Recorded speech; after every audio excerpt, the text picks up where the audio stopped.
For this debate, we will have high-level speakers who have joined us at the 4th Brazilian Plastics Congress. From Germany, we have the Executive Director of Flexible Packaging Europe, Mr. Guido Aufdemkamp, who has talked about the contribution of flexible packaging to the circular economy. We will also have Thais Vojvodic, who is attending our Congress straight from England and talked about the circular economy of plastics from the Ellen MacArthur Foundation perspective. Gustavo Alvarez, CEO for America Tampons and leader of the Network for Plastic Cooperation, who talked about the plastic solution. Fabiana Quiroga, Director for Circular Economy at Braskem for South America, who talked about the circular economy of plastics from Braskem's perspective, and Alfredo Schmitt, Chairman of the SustenPlást Institute, who will be mediating the debate.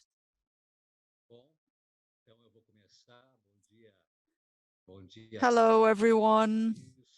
Good morning, Thais. Good morning, Guido. I haven't seen you in a long time. Hi, Gustavo. Hi, Fabiana. It's a huge pleasure to have the opportunity to be here talking to you. Thank you so much for making the time to join us. And I'm going to say this to all of those who have joined us here today. I always say that this Congress is not for price, raw material, mechanical properties. No, this Congress aims to improve the relationship between society and plastics. What can we do to make sure that we go through the challenges and the innovations that are required so that our materials can be long-lasting? Let me give you a short example before we start. During the first Brazilian Plastic Congress in Porto Alegre, I asked Marco Polo, a bus company, to send a bus to exhibit it to the Industry Federation with no plastic components at all. So there was just a carcass there. I did that because I wanted to show people how present plastics are in everyone's lives, from cradle to the grave. And there are many ways that we can make our products long-lasting and improve our lives. So thank you so much for your presentations. And I'll start with a comment. Everything you've said is extremely relevant, but I believe in mass behavior changes. And I have noticed that we have gradually been able to do that in Brazil, changing people's behavior little by little. I could give you lots of examples, but I won't. I'd like to hear from you how you see that and how we can evolve in that sense. So Thais, I'd like to hear your opinion first, please. Thank you, Alfredo. That's an interesting question. Behavior change, mass behavior change is possible.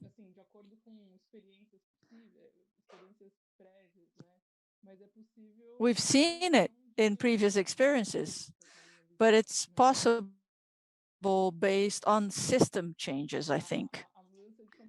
Change in behavior that comes from changes to public policies, or that comes from incentives from the industry.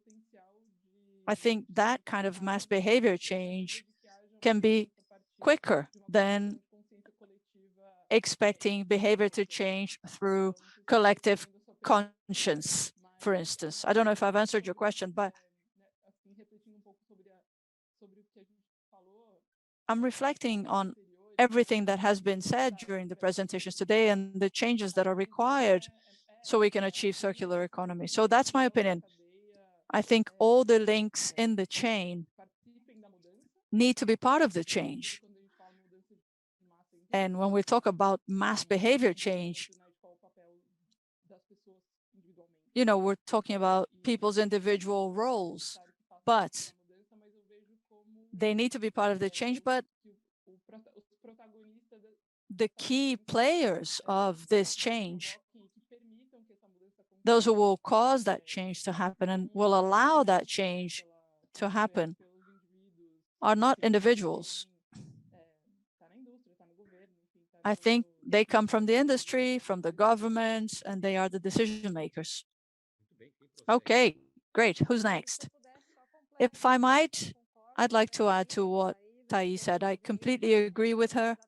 I think that movement is taking place because the industrial sector is doing its part, the government is doing a few things, but I'd like to add a few points in terms of behavior. Education is extremely relevant because it's much more long-lasting. It takes longer, but including sustainability, conscientious use, and the correct disposal of plastic waste from people who are young, that is what brings change to society. I have a 7-year-old daughter and a 22-year-old daughter, and I see that their awareness is completely different. The school my young daughter goes to has that matter of sustainability across the board, is very present. She brings us examples of that. She questions people when people litter on the street. She gets outraged when she sees waste on the streets. So it's a long-term change. It takes a long time, but having that as part of basic education and creating a generation that looks at it like that is an opportunity for mass behavior change, I think. Guido, are you listening to the translation? Yes. Yeah, so I fully agree to what is said by Thais and Fabiana. I was also about to say education is a key, which is, as Fabiana mentioned, they're probably the most long-term one, which it takes, but it also takes providing infrastructure and combined with a certain level of enforcement.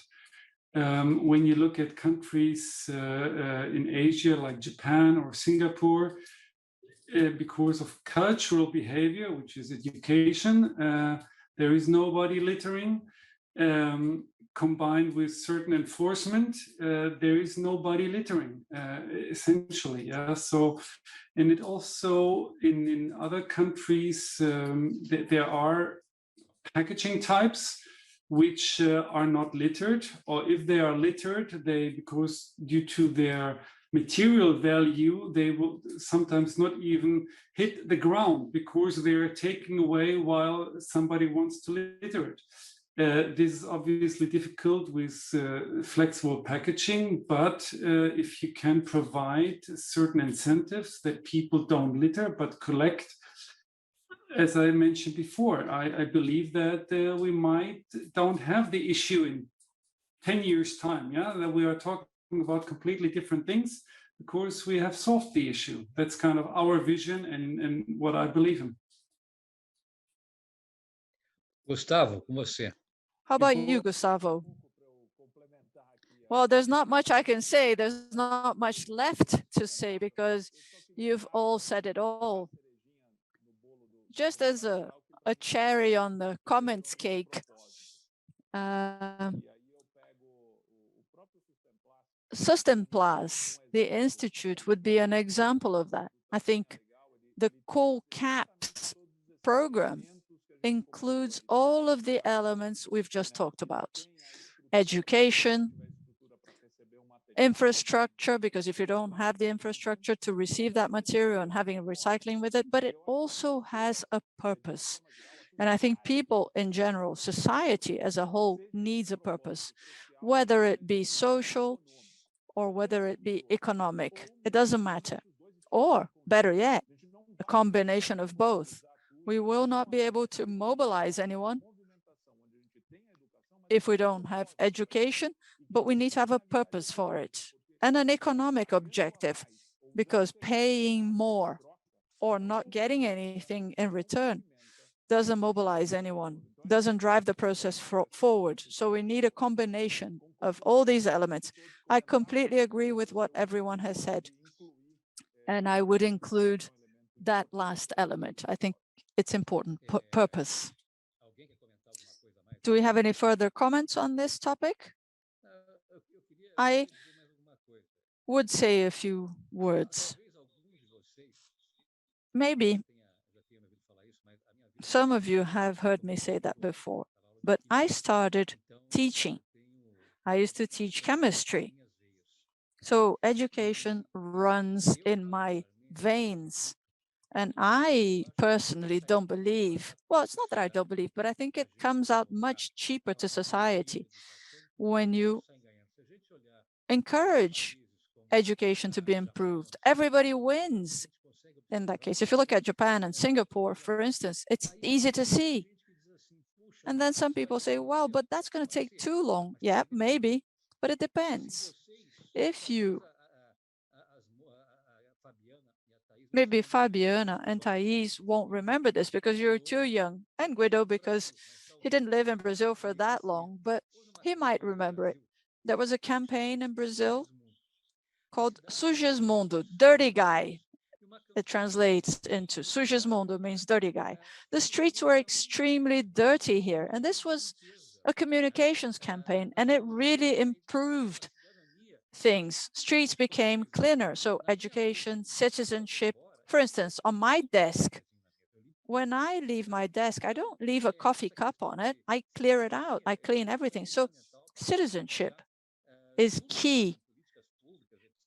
You know, of course, alongside public policies, tax incentives, you know, the VAT for products being recycled, that's all key. But I do think that this is my own personal opinion, okay? Of course, you can all disagree with it, but I do think education is key if we want to move forward through citizenship. What do you think? If I may Nobody start, thinks anything. No, I certainly agree. Yeah, as you said, it might take too long for some people, but if you never start, you will never get there. And on top, yeah, I think Brazil is one of those countries where kind of a version of EPR might work, an extended producer responsibility scheme. Yeah, we are talking not just only about packaging, but we should also talk about other products in general, which we don't litter.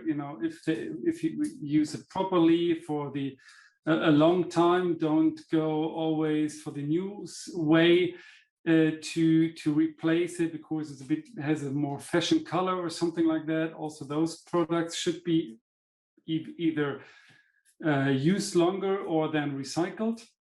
I think one of the most prominent examples is fashion, also including a lot of plastics meanwhile. And this is where we can change ourselves. And I think the pandemic has shown that we can use some of our textiles at home longer than we believed before. Yeah, so change is possible, and step by step, one by one. Alfredo, se você me permitir. If I may, Alfredo. Yeah, I think it's what Fabiana said.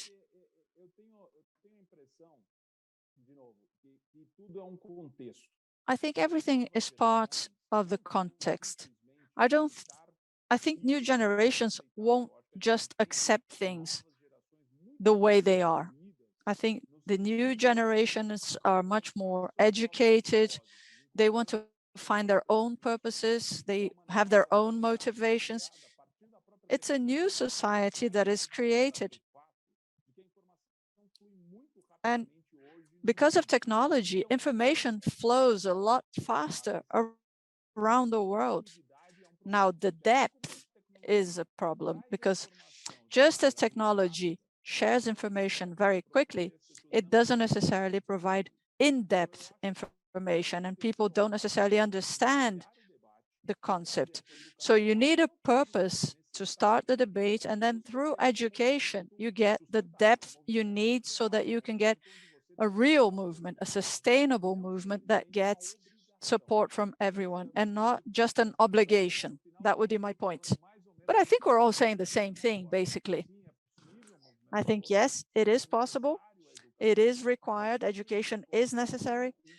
But just establishing something and asking everybody to do it without explaining how to get there and what the purpose is, it will be much harder. If you start with a purpose, then you have depth. Great point. And, you know, we talked about the combination, education, citizenship, but you need the infrastructure, because it's very hard to say you need to sort the waste, you need to recycle the waste, and then your daughter says one single bin bag, a bin liner, a trash plastic bag with all the waste going into it. Nothing's getting sorted. You know, Gustavo asked the question during his presentation, what are you doing? And I think that's a question we need to ask ourselves every day. Purpose is relevant, and you need to be the purpose that you want to see in the world, you know. And Guido talked about the fashion industry, wearing clothes, you know. If you're constantly buying clothes and you have a closet full of clothes already, what is the example you're giving your children? So it's a combination. When you talk about implementing a circular economy, you're talking about a behavioral change that goes from individuals through to the industry. And if you don't have both sides working together and the government enforcing it or providing the infrastructure to enable that, we won't get anywhere. So it really is a combination of all those elements. That is what will allow us to reach this objective, which is very difficult. When you think about the production, the consumption, how long have we been doing it the same way? Since the Industrial Revolution. So we need to speed this process up because impacts are getting worse, but it does have a maturity cycle, both in education and everything the industry and the government are doing. I'm very optimistic because in the last couple of years, I think we've had great advances, and they have happened quite quickly when you compare to what happened previously. So when we talked about recycling, I think it's much more evident. Demand is growing and consumers are asking for it. So it is a journey. We're still at the beginning, but I really believe it. I see it with positive eyes because we have been making progress. Well, I will conclude the topic with a few comments. It's impossible to disagree. Citizenship is extremely relevant. It's relevant not only to this topic, but to any topic. So, of course, there's no way any of us could disagree with what you said, but I agree with Fabiana when she says that there is a considerable limit to people's power, especially when you talk about the circularity of plastic, not only in collection, but even when buying, you know, choosing a reusable packaging or making sure that a packaging is recyclable. That is not up to people or citizenship. People can be completely conscientious, they can be aware of it, but not have access to that kind of solution. And when it's time to dispose of that, if they don't live somewhere where they have selective collection of waste, they won't be able to dispose of it correctly.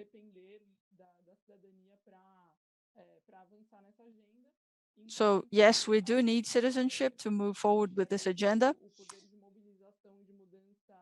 but the power to mobilize and change things at a larger scale is much more to do with those who develop the systems, those who develop the products, who design the products, the delivery systems, and implement the collection systems. I think the EPR example Guido mentioned is a great example because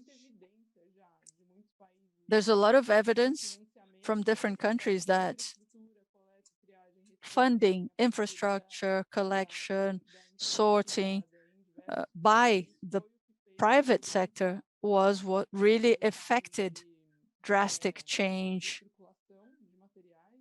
in plastic circulation. So I think we need to base our decisions and talks, especially, we're all here. I would imagine that everyone who's joined us here today works in the industry. So our decisions need to be based on evidence, on data. There's lots of information out there that will help us decide on things that can move the needle, that can cause large-scale results. So this is a great place to have these conversations about what the data is, what the evidence is, that can show us the way forward to more impactful results. But Thais, I agree with you that there isn't one single way. There are different ways that converge, that compete with different speeds, but they all have to get to the same place, because otherwise there's an imbalance down the road. And that's how I see it. But as you said, there's lots of information, but society also gets a lot of misinformation. Information that isn't clear, information that advocates for certain interests. One of the things that trouble me about Brazil is that whenever anything comes up about plastics, usually who gets asked? Not always, but usually they ask the medical association. They ask what doctors think about it. And then, Fabiana, I know you're a lawyer, but they ask the bar association. They ask lawyers what they think when, there are many capable technicians, associations, unions that could provide the right kind of information to the media than the information you see out there. So misinformation,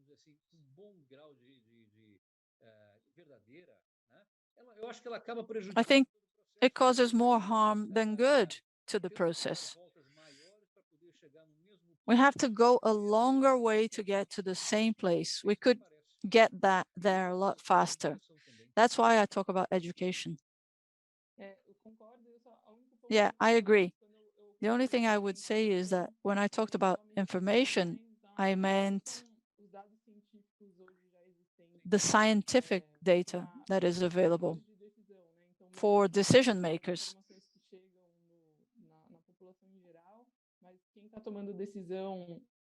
So not necessarily information that reaches the population, but information that reaches decision makers about where to invest, where their focus should be to increase plastic circularity, which are the neutral and believable organizations that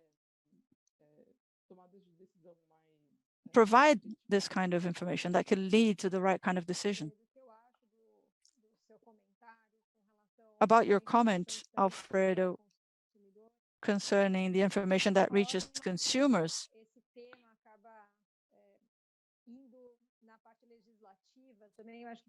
in terms of the law, I think it has a lot to do with convenience. It's convenient to legislators to solve things by signing one single piece of paper and just saying, you can't do this.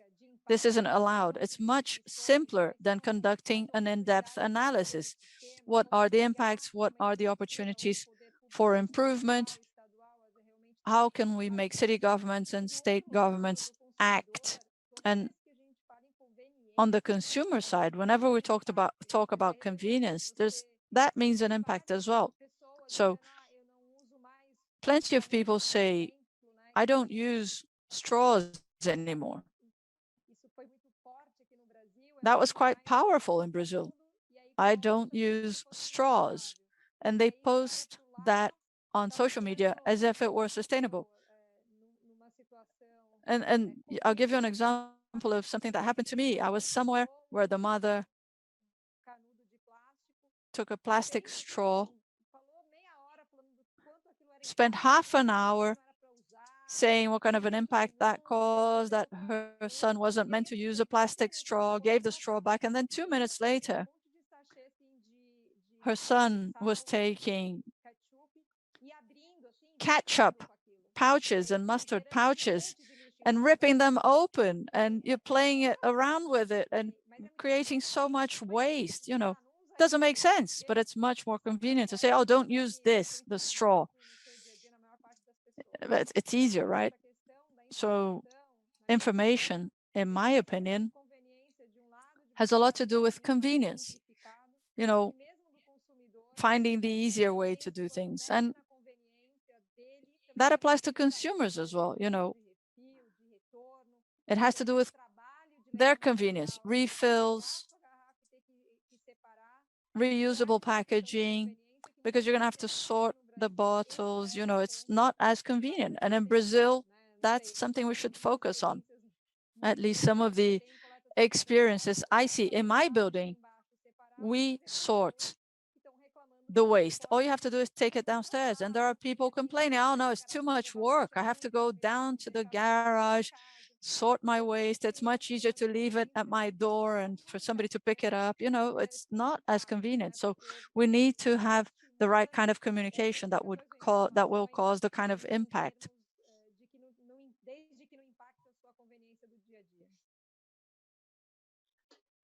Por isso que eu volto a comentar a respeito de todo mundo colocar a mão na consciência. That's why all of us need to place our hands on our conscience and ask what we're doing on a daily basis to help in leveraging the circular economy, because it's much easier not doing anything or complaining than effectively really bringing matters into your own hands. Guido, Thais, Fabiana, Gustavo, Fabiana, you talked about the straws. Let me go back to the information that is not true. When this straw wave started, there was a TV program in which a anchor person married with another anchor person gave an interview on straws and types of straws. And the presenter interviewed someone that said they were importing metallic straws from China. Then the presenter asked, how do you know that this straw is of good quality? No, because we have a person there in the Chinese factory that follows the manufacturing of these straws. It doesn't seem very believable to have a person dedicated to straw production in a Chinese factory. So this type of information goes to society and goes with an air of reality, which really is not. And this is what I question. So you generate distorted information, and all distorted information generates great difficulty for the right things to take place. So what is the path we need to trail? So if some information is off, we create difficulty for the work of circular economy. So this is why I'm very much in favor of true information that brings concrete data so that we can seek circularity and, in fact, have an economy evolving in a positive sense for all of those. And I think this is what Foundation Ellen MacArthur is doing by means of the information they are providing, right? Yes. I really don't have a strong opinion about the Chinese factory, but with regard to circularity, yes. Sorry, I didn't understand your question. What I mean is the following. When we have true information, we can reach true objectives in a much easier fashion, right? Yes, I do agree with that. Although I think if I might add something, we human beings are very easy to mislead. Just giving you the example, under the assumption you separate your packaging waste from the rest, the residual waste at home, then you are easily misled that you have a plastic or packaging issue, because when you take the bag out with all the packaging, it is spacious because it's a lot of volume, but actually it's very lightweight. On the other hand, all the food you consumed or you wasted even, that is just in a smaller bag, it's a bit more heavy, but your perception, because of the space, is always, again, packaging. You always have your reality check with packaging when it's empty, when you have to carry it out, or when you see it littered. But you often don't see that the function, the protector, that it protects the food, it protects, provides you with clean and safe food, etc. And when you consider that a third of a person's carbon footprint or environmental footprint is related to food and drinks, and on top, almost a third of the food produced worldwide is wasted. That is the real impact we have for climate change. And the packaging, I'm not saying we shouldn't do anything with packaging, that's not true, but we are easily misled by, the example was the straw. People say, I'm not using a straw, so I'm now sustainable. Right. I'm not using plastic packaging, I'm now sustainable.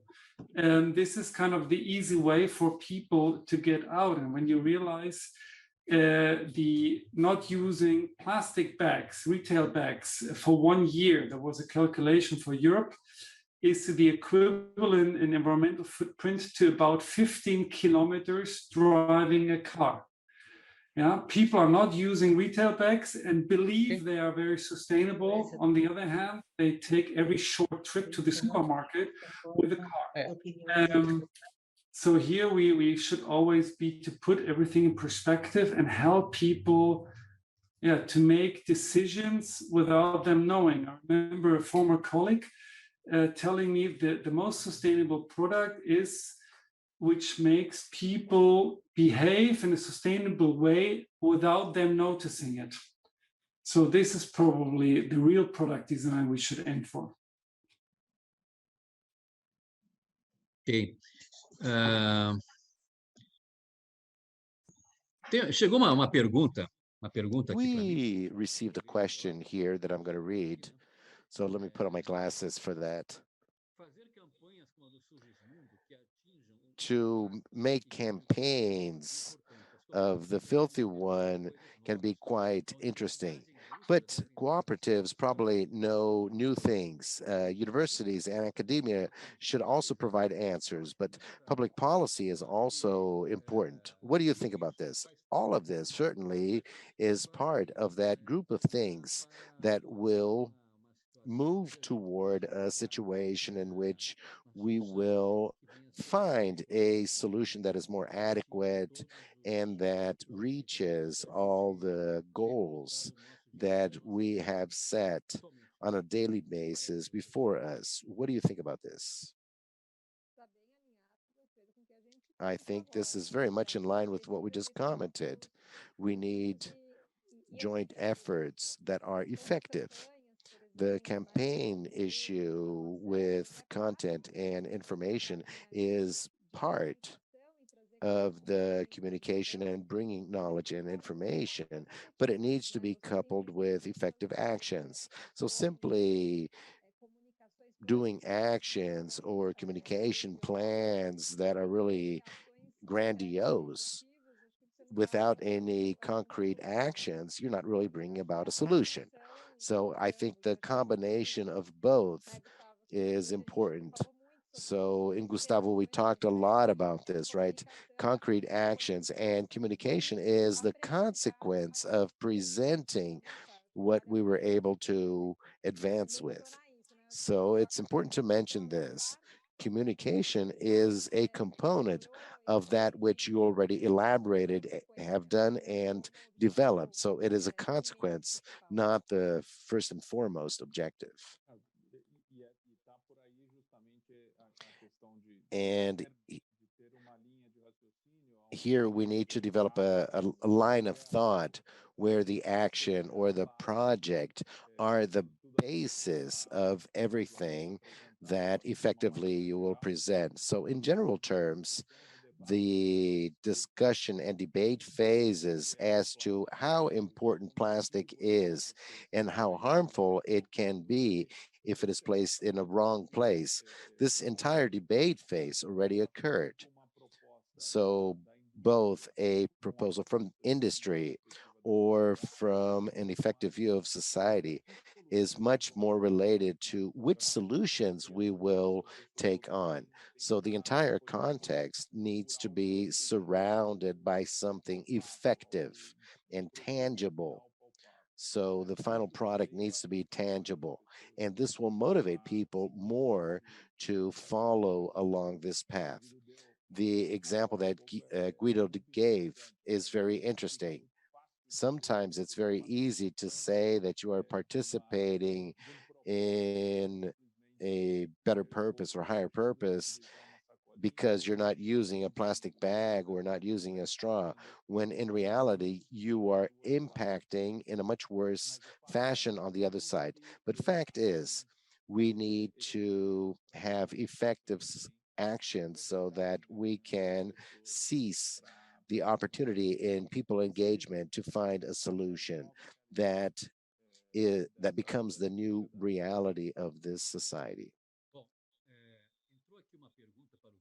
We received another question here for Guido that I will read now.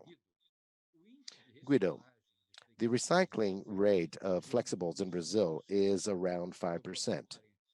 Here I will open a parenthesis. I don't agree. The number that I know of is 24%, close parenthesis.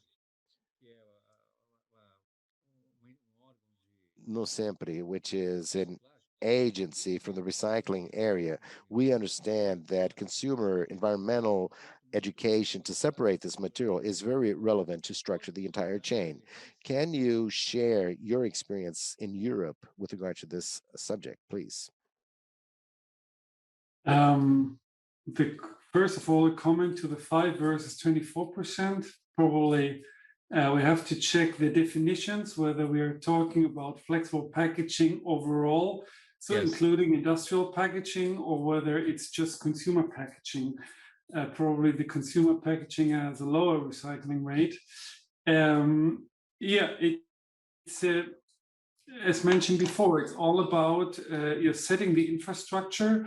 So if you collect all packets, so the ideal world or ideal in reality seems to collect all packaging except paper and glass, which you should separate.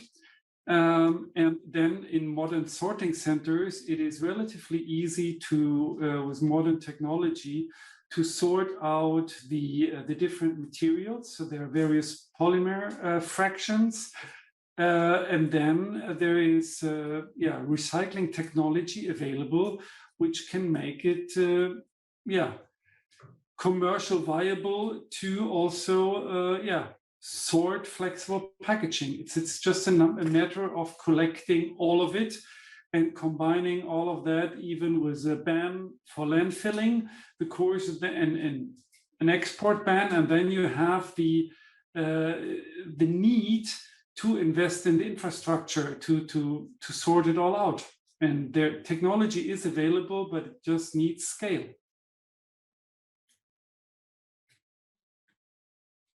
Alfredo, se você me permite. Alfredo, will you grant me 2 minutes, please, just to comment? Within the plastic cooperative network, one of the actions or one of the projects with the involvement of all its members has been focused on flexible packaging. We have a project mainly to increase recycling of flexible materials. So increase the recyclability of this material using a project so that we can bring to the group of options in packaging design and the packaging concept this principle. So we are involving the entire chain. So the great advantage within the network is that you have fresh raw material manufacturer, consumer goods manufacturers, and recyclers, so that this material, when born, you do not want the best solution just to design the packaging, but you want to consider how it can be reused down the road. So we already have this intention within a given project. And until the end of the year, we will have some of these prototypes with the support of the entire industry and the interest from the entire industry in this process. So for the Sempre people, we invite you to learn a bit more about our projects involving flexibles. And this receives support from the industry as well of the affiliated associations. I would like to make a comment, Gustavo. This Congress, as I always like to mention, we have many people like us who are to a greater or lesser extent related to the sector, but there are many people from society as well. I always tried to make society participate so that they know what we are doing. We have many people from South America participating here, from Chile, from Ecuador, from Mexico, in Latin America, and from Peru, some people from the US. And I'm very happy to know that in a conversation like this one, show that we are doing a lot involving circularity. So Brazil is doing a lot in terms of circularity. So here, I would like to make a very brief comment.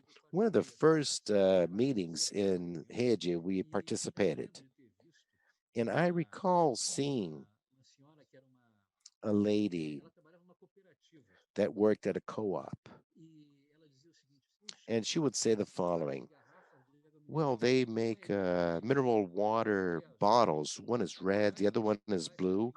And to recycle and separate this, it's very difficult. You know that red pigments are difficult to segregate.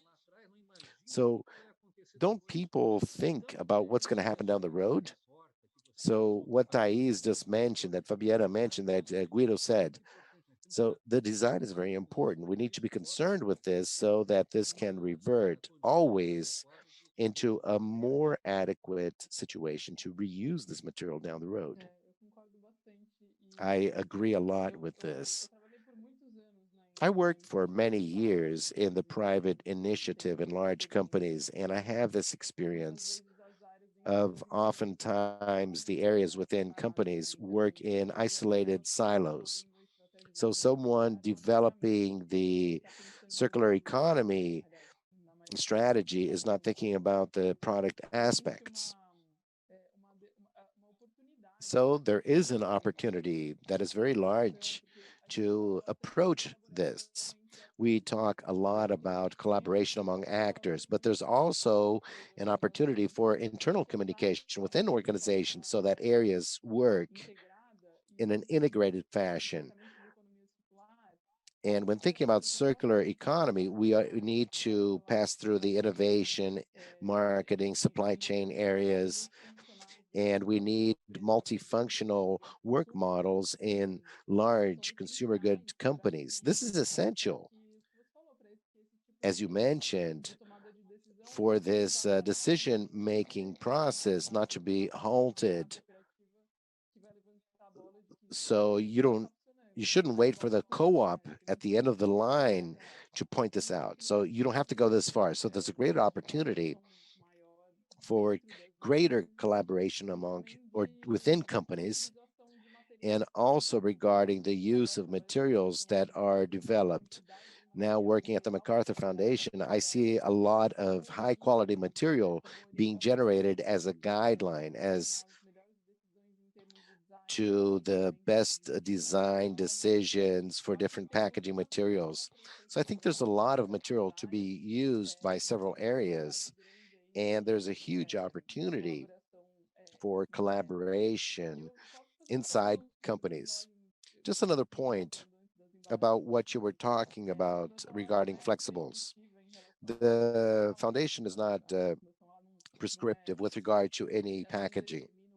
So they do not determine what is or not recyclable and what should or not be done. The foundation established a definition with regard to recyclability. So this definition is very controversial.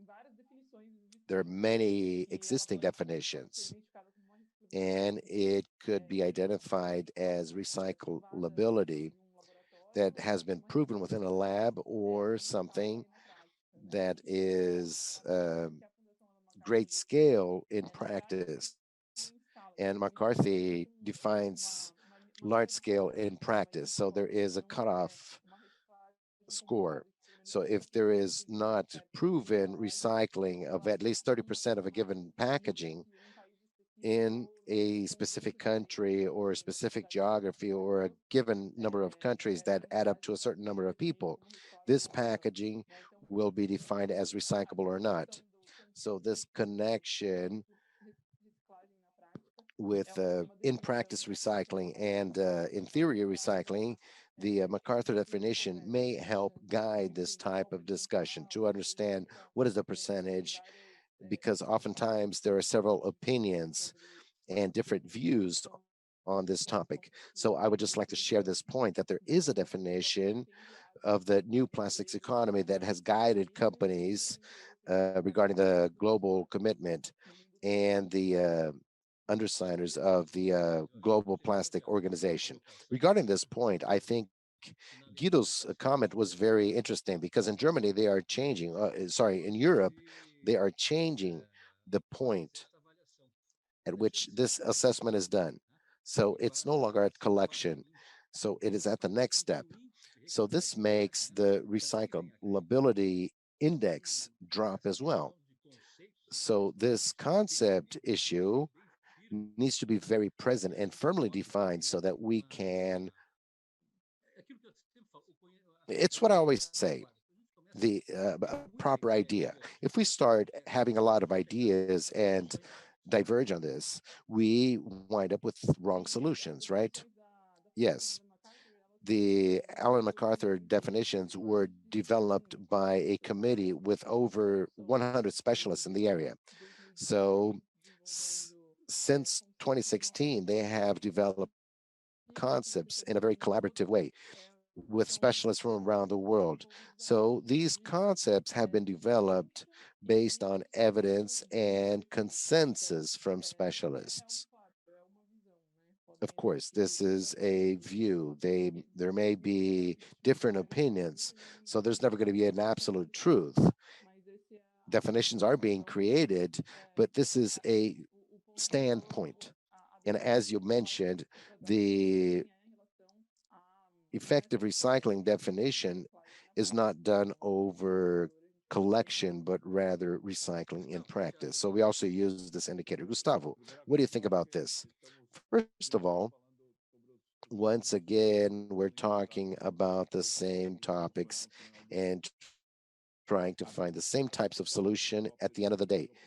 The Rede for Cooperação do Plástico, which I tried presenting within my time, brought the first recyclability rate that looks at not just the technical area, because one thing is technical recycling, which you are able to achieve in a laboratory, for example, but the view, the market view and regional view, in the case Brazil, because Brazil is continental in size. So we decided not just to look at the market aspect. So how much actually is recycled in terms of value, but also look at different regions and the infrastructures that are distinct in each one of the regions.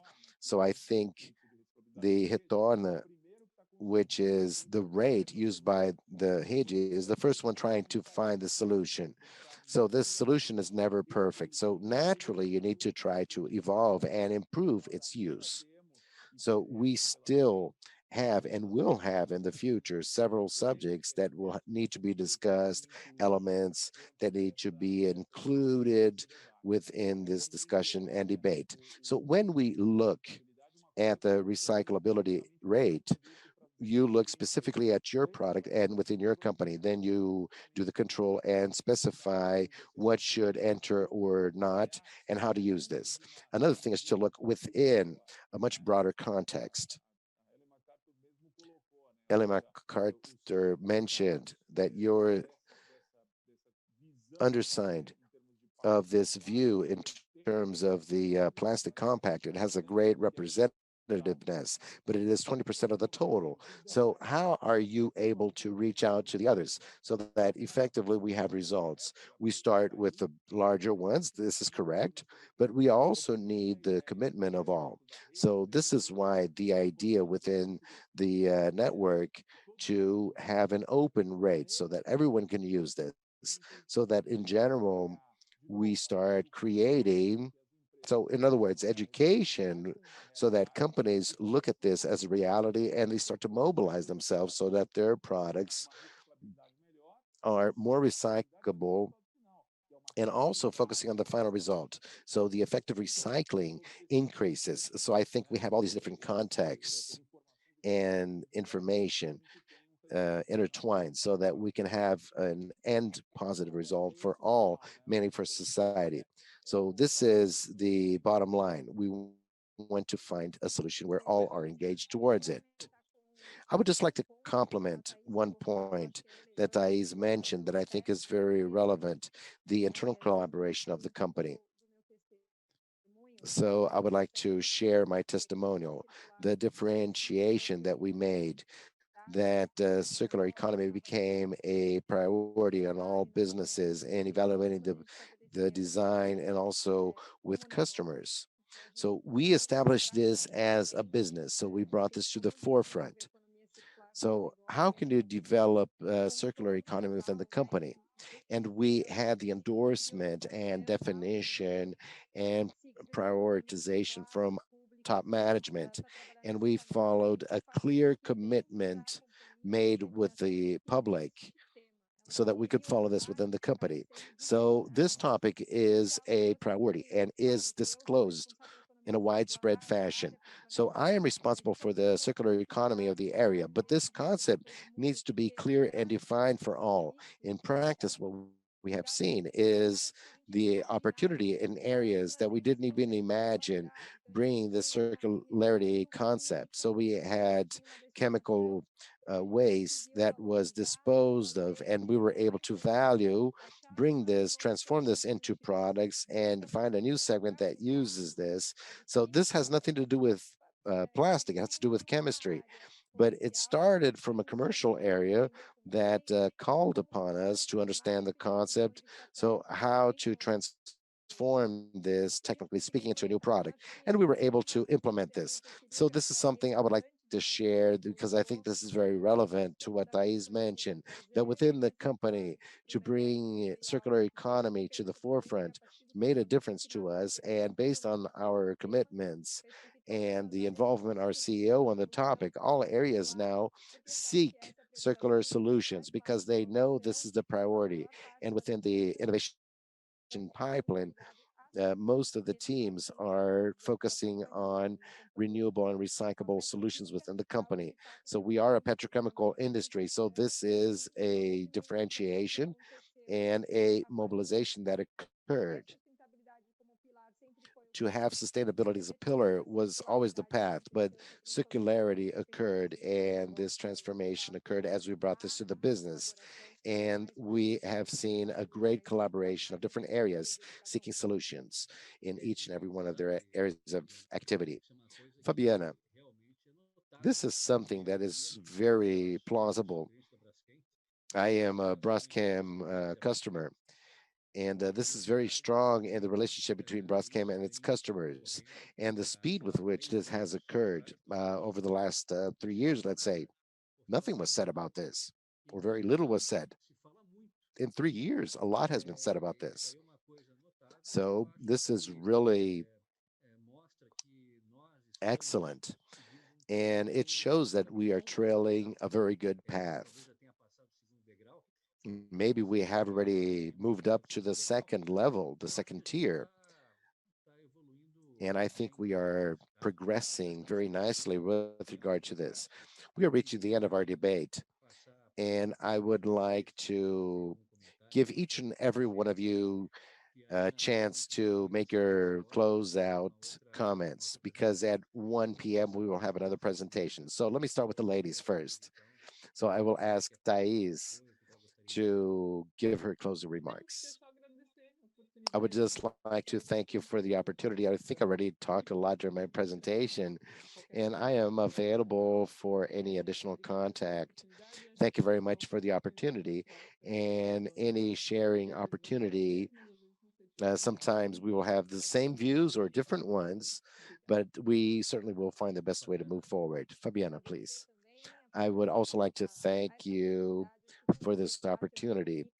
I think the entire debate is very rich. This offers opportunities, new reflections, and I think this is the path forward.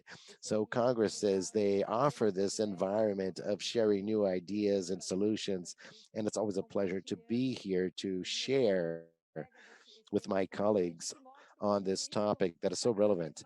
And it shows how much more relevant this has become in the plastic sector. And everything I think in this Congress is around this sustainability uh, proposal. Guido, I will invite you in Portuguese Tá bom. for you Primeiro, to go muito ahead. obrigado pela sessão de Thank you discussão. very much Eu for the acho que discussions.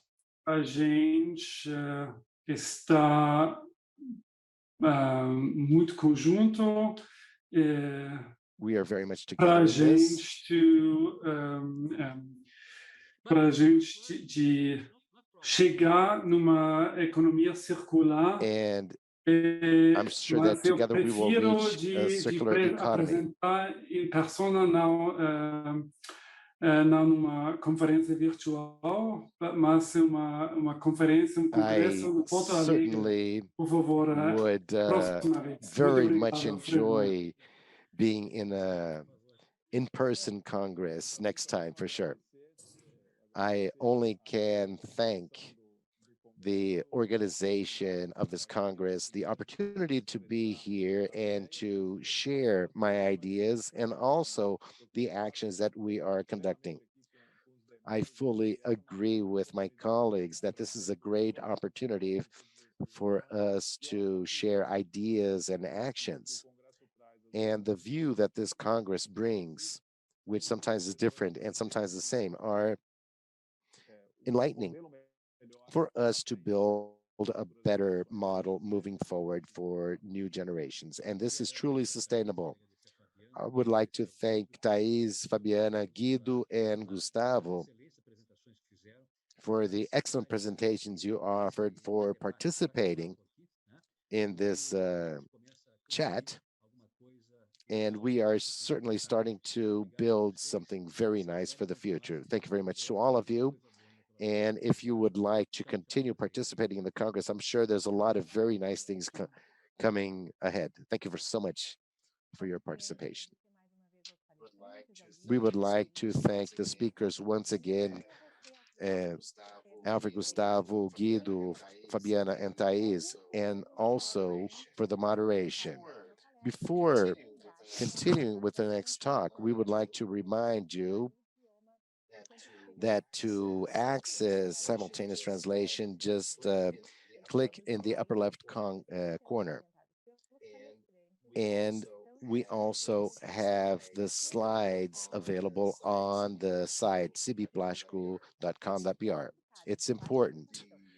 The participation in this fourth Brazilian Plastic Congress certificate.